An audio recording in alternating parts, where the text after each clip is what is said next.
नमस्कार, good afternoon. सास बहू और सेंसेक्स के आज के इस थर्सडे एपिसोड में आप सबका स्वागत। इंपॉर्टेंट दिन आज बाजारों के लिए, बड़े बड़े इवेंट्स पर रिएक्ट कर रहे हैं, बड़े बड़े रिजल्ट लाइंड अप हैं। खैर उन सब के बीच में बाजार की चाल अभी लेकर आऊंगा आपके लिए। पहले मिलवा देता हूं आज जिनसे हम मदद सीख कर रहे हैं, मदद मांग रहे हैं। कोलकाता से ओम सिक्योरिटीज के, ओम कैपिटल के राजेश अग्रवाल सर आपको आपकी स्क्रीन पे रेडी नजर आएंगे। Rajesh sir, good afternoon. बस आ रहा हूं आपके पास, बातचीत की शुरुआत करेंगे। राजेश सर लाइए, toll free number, WhatsApp number, Twitter ID, Instagram ID, जो तरीके हैं रीच आउट करने के प्लीज दिखाते चलिए आप स्क्रीन पे।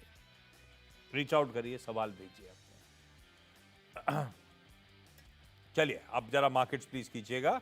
आधे % के उछाल के साथ भारतीय बाजार कामकाज करते हुए थोड़े से पस्त पड़ गए। पस्त इन द सेंस, हमने आज गैप अप करा था। गैप अप मेरे ख्याल से 19,125 के आसपास से शुरुआत हो गई थी। 19,125 मतलब 18,990 शायद कल का क्लोज था, तो 135 पॉइंट के ऊपर के आसपास गैप अप हुआ। 125-135 पॉइंट का गैप अप ले गया था हमें 175 पॉइंट तक की तेजी। 19,175 के जोन्स तक गए थे हम शायद, है ना। और वहां से अब थोड़ा सा पस्त पड़ गए। ये वही लेवल्स हैं। एक तो 19,200 से 250 बड़ा इंपॉर्टेंट था बिल्डअप के लिहाज से, और प्रीवियस हाईज उसी पे आके रेजिस्टेंस फेस करता बाजार ने। हमने उसको टच नहीं करा, उससे पहले ही 175 के जोन से पस्त पड़ गए। आप जिन जोन्स पे खड़े हुए कल के हाईज थे 19,096 ही मेरे ख्याल से कल के हाईज थे। एग्जैक्टली उन्हीं लेवल्स के आसपास कल के हाईज जहां टच करे थे, अब उसके भीतर आते हुए हम कल की रेंज के अंदर आ रहे हैं। धीरे धीरे थोड़ा सा पस्त पड़ गए, ऊपरी मोमेंटम थोड़ा सा फिजल आउट हुआ है। हालांकि संकेत बहुत अच्छे थे, चाहते तो बहुत स्ट्रॉन्ग कवरिंग के मूव्स आ सकते थे, आए नहीं। उस गैप अप को ज्यादा उसके बाद हम तेजी भुना नहीं पाए। दरअसल ग्लोब से संकेत अच्छे थे। यूएस के बाजार कल अच्छा कर गए, यूएस के फ्यूचर्स आज अच्छा कर रहे थे, हमारे सारे एशियन पीयर्स अच्छा कर रहे थे। तो उन सब के समीकरण देखते हमारे यहाँ जिस तरह की एग्रेसिव शॉर्टिंग हो चुकी है ऑलरेडी सिस्टम में, उन सबको देखते हुए लग रहा था कि शायद कवरिंग के मूव स्ट्रांग होंगे। ऐसा हुआ नहीं है। देखते हैं सेशन कैसा प्रोग्रेस करता है। आज निफ्टी 50 की वैसे एक्सपायरी का दिन भी है, वीकली एक्सपायरी शेड्यूल्ड है, लेकिन इन सब के बीच में जो भी समीकरण है वो सब स्क्रीन पे आ रहे हैं और टिकर टीम कंटिन्यूसली चलाती भी जा रही है आपके लिए सारे अपडेट्स। मैं पहले राजेश सर के पास जाता हूँ। राजेश सर, बाजार को लेकर व्यू क्या बन रहा है? अब लॉन्ग टर्म के लिए गिरावट है, अच्छे मौके हैं, वो अपनी जगह ठीक। अदरवाइज आप लोग क्या कर रहे हो? ओम कैपिटल में इस समय एग्रेसिवली खरीदारी चल रही है या कुछ समीकरण बिगड़ गए, आप लोग कुछ वॉच आउट कर रहे हो? Good afternoon Ashish ji. ऐसा है कि जैसा आपने कहा कि लॉन्ग टर्म के लिए अलग बात है, तो लॉन्ग टर्म वाले तो जो है वो इस गिरावट का मौके का फायदा उठा रहे हैं। नॉट इवन अगर आप देखो तो मिड कैप में ही नहीं, लार्ज कैप में भी कई जगह अच्छे पॉकेट्स है जहाँ खरीदारी के मौके हैं और वो कर रहे हैं। पर छोटी अवधि की अगर बात की जाए तो इस वक्त ट्रेडर्स ज्यादातर साइडलाइन में हैं, क्योंकि कुछ क्लैरिटी उभर कर आ रही नहीं है। खास करके जो एशियाई देशों में जियोपॉलिटिकल टेंशन चल रहे हैं इसराइल वगैरह को लेकर के, और गोल्ड के भाव इतने ऊपर जा रहे हैं। क्रूड हालांकि उतना फ्लेयर अप नहीं हुआ है, लेकिन फिर भी चिंताएं तो अपनी जगह लगी हुई है कि अगर ये लड़ाई ज्यादा दिन तक चलती है तो क्रूड उससे अछूता नहीं रहेगा। तो ये सब चीजों के मद्देनजर शॉर्ट टर्म के ट्रेडर्स हैं जो थोड़ा सावधान के मोड में है। दूसरे, अगले हफ्ते से हम लोग फेस्टिवल सीजन में एंटर कर जाएंगे, तो मूड माहौल वहां भी थोड़ा सा डाइवर्ट हो रखा है। तो मुझे लगता है इस वक्त थोड़ा सा कंसोलिडेशन का फेज चल रहा है। लेकिन मेरी अपनी ये उम्मीद है कि दिवाली अच्छी गुजरेगी, बाजार थोड़ा सा अच्छा ही रौनक दिखाएगा, और वर्ष के अंत तक हो सकता है कि हम लोग नई हाई पे बैठे। बढ़िया है, दिवाली अच्छी रहेगी। मतलब दिवाली दूर तो है नहीं, हफ्ता भर तो बचा हुआ है। नेक्स्ट मेरा वीकेंड दिवाली है, संडे को मेरे ख्याल से। मेरा वही कहने का मतलब है कि अगले हफ्ता अच्छी रहने की पूरी उम्मीद है, मतलब नियर टर्म बढ़िया ही रहने वाला है, ज्यादा घबराने का नहीं है। और लॉन्ग टर्म के लिए तो अच्छे एक्यूमुलेशन के मौके अपनी जगह जस के तस बने हुए हैं। पुणे जा रहा हूं आज। अच्छा, 2 बार पुणे जाना है और फिर सुजानगढ़ जाना है। सुजानगढ़ हो गया मेरे ख्याल से राजस्थान। सब स्क्रीन पे जो जो रेडी हो चुके हैं वो जुड़ रहे हैं, बाकियों को पैच करने की कोशिश चल रही है। पहले पुणे जा रहा हूं, प्रज्ञा दिखाई नहीं, डायरेक्टर साहब दिखा नहीं रहे सबको आप स्क्रीन पे। डायरेक्टर साहब साबुन स्लो हो गया आपका, ये जुड़े। प्रज्ञा मैम पुणे से जुड़ती हुई। प्रज्ञा मैम हाय, गुड आफ्टरनून, नमस्ते प्रज्ञा मैम। प्रज्ञा मैम पुणे में क्या करते हो आप? और गुड आफ्टरनून सर, नमस्ते सभी को। बस अभी तो इन्वेस्टिंग ही कर रही हूँ। तो कितना समय हो गया इन्वेस्टिंग करते हुए? पिछले 3-4 साल से थोड़ा थोड़ा कर रहे हैं, तो अभी इन्वेस्टिंग थोड़ा मतलब लंबी अवधि के लिए लेके रख रहे हो, ऐसा है? हाँ, लंबी अवधि के लिए मोस्टली। और ये स्टॉक पिकिंग कैसे कर रहे हो आप प्रज्ञा मैम? CNBC देख के आजकल थोड़ा स्टडी कर रही हूँ थोड़ा। सेल्फ स्टडी चल रही है? Oh great. हाँ जी। अच्छा प्रज्ञा मैम, पहला सवाल कौन सा? पहला सवाल सर मेरा गुजरात गैस के लिए है। हाँ। इसके मतलब ये शेयर्स मेरे पापा की से ट्रांसफर हुए थे, मुझे 70 शेयर हैं। हाँ। रेट उन्होंने किस पे लिया था ये तो मुझे नहीं पता है, ठीक है। वो है नहीं अभी। हाँ, तो लेकिन ये बहुत दिन से एक स्टेबल ही है, कुछ प्रोग्रेस नहीं हो रहा है इसमें, तो क्या करना चाहिए इसमें? स्टेबल कहाँ है, बल्कि दबाव आ रहा है हाँ वही। है ना? कहाँ अच्छी तेजी थी, उसके बाद लगातार ठंडा पड़ते ही चले जा रहा है। जी जी और ठीक है, लंबी अवधि मतलब बहुत पहले लिए हुए होंगे तब तो खैर पैसा तो बन रहा होगा, लेकिन अब मेरे पास जब से आए तब से तो यार अभी ऑफ लेट मूड बिगड़ा हुआ है। राजेश सर क्या करना चाहिए? गुजरात गैस, ये गैस वाली city gas distribution, industrial supply, ये सब मजा नहीं आ रहा आजकल। समीकरण बिगड़े जा रहे हैं। गुजरात गैस प्राइस हाइक्स लेते ही चले जा रहा है, ले सिर्फ रहा है इसीलिए क्योंकि वो स्पॉट प्राइसेस का पास ऑन करना पड़ रहा है। आईजीएल का नया सरदर्द शुरू हो गया है, दिल्ली कहता है कि ईवी ट्रांजिशन, और वो ऐसा सबके लिए इंडस्ट्रियल सबसे इंपॉर्टेंट क्लस्टर है, और वहीं पे सीएनजी इंडस्ट्रियल वो सब डेंट पड़ा जा रहा है। ये सब स्टोरीज फिजल आउट हो रही हैं क्या? आप कैसे देख रहे हो? और गुजरात गैस ऑलरेडी है मेरे पास, वीकनेस आ रही है, निकलूं या बैठे रहो स्टॉक पे? कुछ उम्मीद है? आपने सही कहा आशीष जी, पूरे सेक्टर को लेकर के थोड़ी चिंताएं, कुछ काले बादल छाए हुए हैं, कई तरह की न्यूज चल रही है। और गुजरात गैस की भी बात की जाए तो पहली तिमाही के नतीजे थोड़े से वीक आए थे। दूसरी तिमाही के नतीजे आज ही हैं, देखते हैं कैसे आते हैं। लेकिन एक बात है कि मोरबी की वॉल्यूम्स बढ़ती जा रही है और इनका फोकस जो है रूरल अहमदाबाद की तरफ ज्यादा है, जहां से वॉल्यूम ग्रोथ की पूरी उम्मीद है। और सबसे बड़ी बात, 36,000 किलोमीटर की इनकी पाइपलाइन है, 1400 कमर्शियल कस्टमर्स हैं, और जो सीएनजी स्टेशन में भी इन्होंने पिछले 3 साल में अच्छा खासा एक्सपेंशन कर लिया है। 800 सीएनजी स्टेशन है 400 के साथ। इंफ्रास्ट्रक्चर अपनी जगह है, वॉल्यूम बढ़ने की उम्मीद है मोरबी से और खास करके अहमदाबाद रूरल से। तो मैं समझता हूँ कि जो भी दिक्कतें थी वो भाव में डिस्काउंटेड है, इस वक्त बने रहने चाहिए स्टॉक में। मध्यम अवधि में हमारा अनुमान है ये स्टॉक 450 तक जा सकता है, तो मैं बिल्कुल इस वक्त बने रहने की सलाह दूंगा। अवधि में 4.5 इस समय होल्ड करेंगे मैम, ऊपर के भाव मिले तो ये गुजरात गैस 450 का भाव आएगा तो राजस्थान निकल जाऊं क्या? अनसर्टन स्टोरीज पे रुके रहूं कि क्या क्या व्यू बनेगा? 450 पे निकल जाता हूं, ऐसा करूं क्या? नहीं आशीष जी, जैसे मैंने कहा कि आज नतीजे हैं, हमें देखना चाहिए कि कुछ सुधार हुआ है या नहीं हुआ है, उसके बाद कॉल ले लेंगे। तो हम साइडली रिजल्ट से पहले ही बातचीत कर रहे हैं, नहीं तो रिजल्ट का एनालिसिस भी हो जाता बैठे बैठे। फिलहाल के लिए होल्ड है, 450 का भाव नजर आता है, बाकी सब रिजल्ट पे डिपेंडेंट।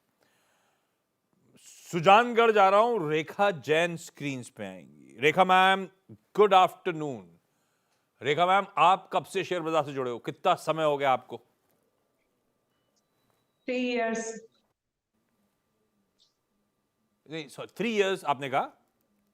हाँ। तो बेसिकली कोविड टाइम्स के बाद से आप जुड़ गए, ऐसा? हाँ जी। और कैसा चला 3 साल का पीरियड, कैसा रहा आपका? अच्छा रहा। अच्छा रहा? पैसा आ रहा है? हाँ जी। ये सुजानगढ़ के वाइल्ड लाइफ के फोटोज क्यों है वहां पे? कोई वो है क्या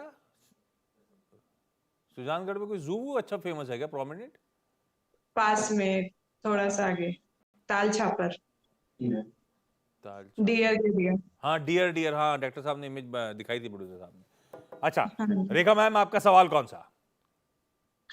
मैंने सर LIC के 4100 शेयर लिए हैं 603 में लॉन्ग टर्म्स के हिसाब से, इसका रिजल्ट के लिए। नहीं नहीं, एक मिनट, लाइफ इंश्योरेंस कॉर्पोरेशन आपने 600 पे लिया हुआ है? 603 में लिया है। आज ही कल में लिया है क्या? कल लिया था। और रिजल्ट के लिए लिया है? हाँ। रिजल्ट के लिए लिया है मतलब नतीजे अच्छे आएंगे ऐसा लग रहा है आप लोग को? हाँ जी।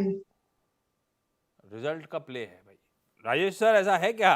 LIC रिजल्ट से पहले लेना सही था, सही कॉल है क्या? और ले लिया है, अब तो देखा जाएगा आर या पार। स्टॉप लॉस लगा के बैठ जाऊं क्या? देखिए, पहले तो मैं ये कहूँ कि सुजानगढ़ में अब की बार आऊंगा तो डियर पार्क देखने जाऊंगा। और डायरेक्टर साहब पता कभी नहीं देखा सुजानगढ़ नहीं के लिए कराए, कहाँ के लिए आए मुझे नहीं पता, लेकिन वो बहुत अच्छी इमेज है, वो स्क्रीन पे जा रही है। हाँ नहीं, सुजानगढ़ के पास जो ताल छापड़ी इन्होंने बताई है, हाँ। वहां जाके आऊंगा। हो सकता है नवंबर में ही जाऊं। अरे वाह। जहां तक LIC की बात है, हाँ बहुत शानदार कंपनी है, कहा जा सकता है। 66% के आसपास का मार्केट शेयर है अगर न्यू बिजनेस प्रीमियम के हिसाब ताल से देखा जाए। पांचवी सबसे बड़ी कंपनी है क्रॉस रिटर्न प्रीमियम के हिसाब से वर्ल्ड की। AUM 44 लाख करोड़ का था पिछले साल के अंत तक, जो कि पूरे म्यूचुअल फंड इंडस्ट्री का AUM 40 लाख करोड़ का था, उससे बड़ा होता है। एजेंसी चैनल सबसे बड़ा है। सारे ही तरह के प्रोडक्ट्स हैं इनमें, जिन कारण से इसकी पहुंच ज्यादा बनी हुई है। और मैनेजमेंट ये एक्सपेक्ट कर रही है कि CAGR 14 से 15% की ग्रोथ इनके नेक्स्ट 5 इयर्स में टोटल प्रीमियम पे होती रहेगी। लिस्टिंग के बाद से ही थोड़ा दबाव में रहा है, लेकिन मैं समझता हूँ कि ये स्टॉक ऐसा है जो थोड़ी लंबी अवधि के लिए आपको बिल्कुल रखना चाहिए। मैं ये कहूंगा कि 10 तारीख को जो रिजल्ट है उसके लिए सिर्फ ना खरीदे, बल्कि थोड़े से मध्यम से लंबी अवधि के लिए इसे बने रहें। मैं ताल छापड़ ब्लैक बक सेंचुरी, इसी में सलमान खान ने, ये वही वाली सेंचुरी है क्या? वो जोधपुर में है। वो जोधपुर में है, अच्छा। ताल छापड़ ब्लैक बक सेंचुरी, वाह। राजेश सर फोटो शेयर करिएगा, नवंबर में जा रहे हैं आप, बताइएगा कैसा लगा आपको। पुणे जा रहा हूं वापस, गायत्री मैम जुड़ती हुई। Gayatri ma'am good afternoon. Gayatri ma'am पहला सवाल कौन सा? Good afternoon sir. हेलो। हाँ जी मैम। मैंने एक्चुअली UPL खरीदा था 620 के भाव से, 200 शेयर। UPL 200 शेयर 620 के भाव से। मैम ये लॉन्ग टर्म लिया हुआ है? Medium term, like 1 year. कितना टाइम होगा लिए हुए हमको? 2 वीक्स। मीडियम टर्म का कॉल कैसे डिसाइड किया आपने? मतलब फंडामेंटल्स देखे, टेक्निकल्स देखे, या ऐसे किसी ने बताया तो रख लिया? नहीं, मतलब वो काफी गिर गया था तो मुझे लगा like it's a good company, तो लेना चाहिए।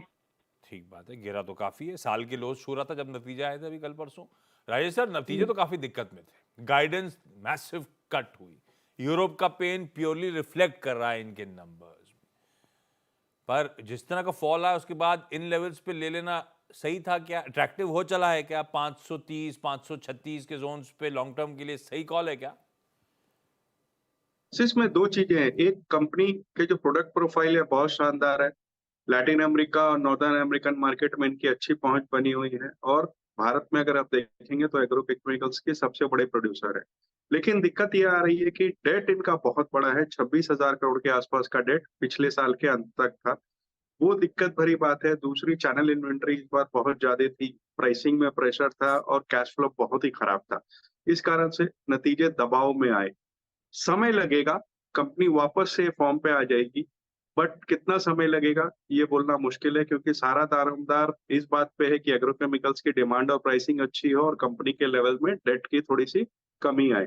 तो इस सब के लिए समय देना पड़ेगा। मैं कहूंगा कि आप मीडियम टर्म नहीं, थोड़ा सा साल भर तक का नजरिया रखें और स्टॉक में बनी रहे। बने रहिए। प्रज्ञा मैम अगला सवाल।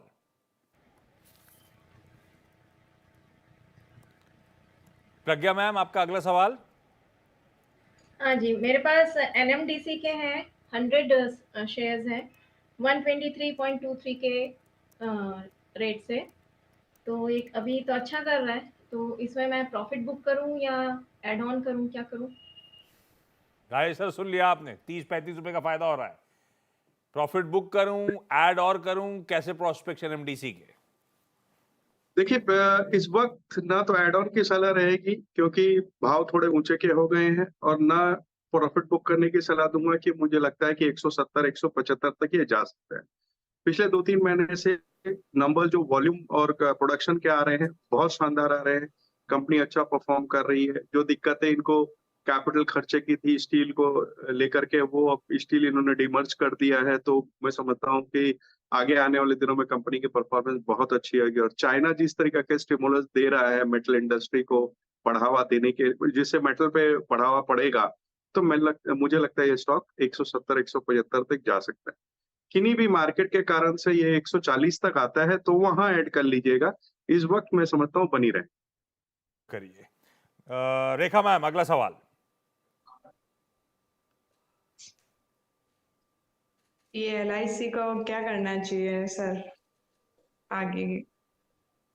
इस पे बात कर लिया अपन ने, LIC हो गया। गायत्री मैम, अगला सवाल कौन सा? सुजानगढ़ का अच्छा, फिर सॉरी आप बोलो। रेखा मैम, क्या बोल रहे हो आप? सुजानगढ़ का दिगंबर जैन मंदिर देखने लायक है। राजेश सर, मंदिर तो पक्का गए होंगे। दिगंबर जैन मंदिर देखा हुआ है राजेश सर आपने, है ना? नहीं, एक्चुअली मैं महावीर सुजानगढ़ कभी गया नहीं हूँ। अरे, तो आप क्यों जा रहे हो मैं नवंबर में? मैं वहाँ बगल में सालासर तक जाके आया हुआ हूँ, बट सुजानगढ़ कभी जाने की मैंने कोइंसिडेंस नहीं हुआ हमारा।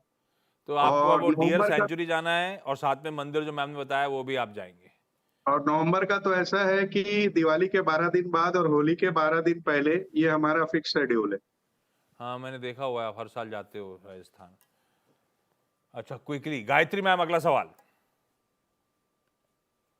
मैंने IEX खरीदा है 265 के भाव से।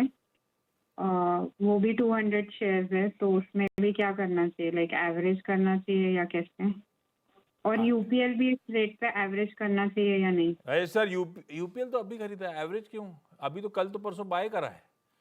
हाँ, और but ऐड करना ऐसा कह रहे हो क्या? और भर लूं क्या? राइस सर, हाँ, बता दिए राइस सर, उसका जीरा। जवाब भी। IEX लिया हुआ है, क्या करे भाई, 140 रुपए का नुकसान हो गया यहाँ पे तो। देखिए, पहले यूपीएल का बोल दूं, ऐड इस वक्त ना करें। मैंने जैसे कहा, नतीजे खराब आए थे इस तिमाही के भी। थोड़ा सा इंतजार करें, कुछ सुधार हो तो ही ऐड करिएगा। ये IEX की अगर बात की जाए तो वॉल्यूम इंक्रीज हो रहे हैं। कंपनी की जो मोनोपोलिस्टिक अभी तक की स्थिति बनी हुई है, वो कपलिंग को लेकर के जो सरकार के बयानात आए थे उसके बाद से थोड़ी दिक्कतें आई और स्टॉक क्रैश कर गया। लेकिन मुझे लगता है कि जो भी नेगेटिव है, डिस्काउंटेड है प्राइस में, इस प्राइस में खोने को कुछ नहीं बचता है। तो आप इस स्टॉक में बनी रहें, और अगर आप चाहें तो इसको ऐड कर सकती हैं। बहुत छोटी अवधि में, मध्यम अवधि में अगर मुझे लगता है कि नतीजे बहुत ज्यादा खराब नहीं आए तो 140 145 तक ही जा सकता है। थोड़ी बहुत भरपाई आपको यहाँ से हो जाएगी। पुराने स्टॉक में बिल्कुल बनी रहे। चलिए, इस नोट पर प्रज्ञा मैम, गायत्री मैम, रेखा मैम, आप सबका धन्यवाद। रेखा मैम, आई एम श्योर महीने के एंड तक राजेश सर सारी फोटोज डाल देंगे। दोनों जगह जो आपने मेंशन करी हैं वो फोटोज मिल जाएंगी आपको, राजेश सर वहां पे नजर आएंगे। राजेश सर भाई बाकी सबका धन्यवाद। राजेश सर, पिछले हफ्ते काला पानी की बात हुई थी, निपटा डाली क्या सीरीज? नहीं, मैंने काला पानी नहीं निपटाई। एक्चुअली क्या हुआ कि काजोल मैम को डेब्यू अवार्ड मिला ट्रायल में, तो मुझे लगा कि पहले वो देखनी चाहिए, तो सीरीज है क्या? मैंने वो निपटा डाली। ट्रायल कोई सीरीज है क्या? सीरीज है, वेब सीरीज है? The trial, yes. हाँ, जिसमें जिशा सेनगुप्ता और काजोल है। उनको इस बार का अवार्ड मिला है बेस्ट डेब्यू अवार्ड में। तो मुझे लगा 30 साल के करियर के बाद डेब्यू अवार्ड मिला है तो कुछ जबरदस्त ही होगा। कैसी लगी? ओके टाइप है। काजोल की एक्टिंग अच्छी है, जीशू की एक्टिंग अच्छी है। स्टोरी में उतना कुछ नहीं है, बट स्टिल दोनों एक्टर्स ने बहुत शानदार काम किया है। तो फिर आप वो काला पानी देखो, फिर भी ठीक है। अभी तक तो ठीक जा रही है, मैंने आधी निपटाई है, पूरी सीरीज तो नहीं निपटाई है, अभी तक तो ठीक जा रही है। चलिए Rajesh sir, thank you so much जुड़ने के लिए। क्विकली छोटा सा ब्रेक के उस पार चाचा जी से मुलाकात, क्योंकि आज है चाचा भतीजा और निफ्टी गद्दे।